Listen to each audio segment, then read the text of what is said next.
ही कथा प्रत्येक भारतीयाने ऐकलीच पाहिजे.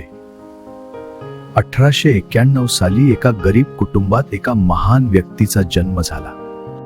लहानपणीच त्यांना अस्पृश्यतेचा त्रास सहन करावा लागला. पाणी पिण्यासही परवानगी दिली जात नव्हती. पण त्यांनी हार मानली नाही. शिक्षणाची ज्योत कायम तेवत ठेवली.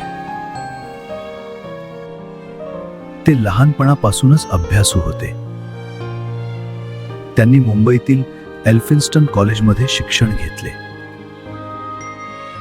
ज्ञानाच्या शोधात अडचणीवर मात करत त्यांनी परदेशात जाऊन ज्ञानाची नवी दारे उघडली. अमेरिकेतील कोलंबिया विद्यापीठातून त्यांनी MA आणि PhD पदवी मिळवली. इंग्लंडमधील लंडन स्कूल ऑफ इकॉनॉमिक्स येथे त्यांनी उच्च शिक्षण घेतले.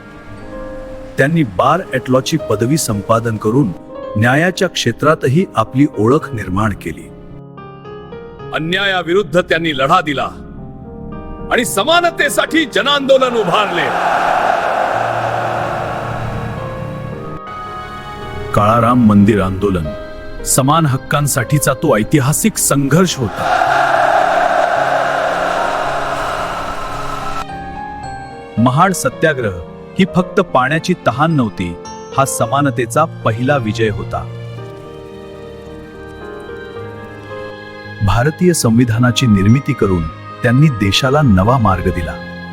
समानता, स्वातंत्र्य आणि न्यायाचा पाया त्यांनी घातला. 14 ऑक्टोबर 1956 नागपूरच्या दीक्षाभूमीवर त्यांनी बौद्ध धर्म स्वीकारला. हा फक्त धर्मांतर नव्हता, ही समानता आणि स्वाभिमानाची नवी सुरुवात होती. 6 डिसेंबर 1956 भारताने आपल्या महान नेत्याला गमावले.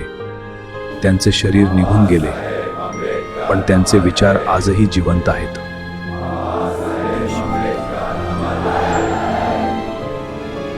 शिका, संघटित व्हा आणि संघर्ष करा, हा संदेश आजही आपल्याला मार्ग दाखवतो.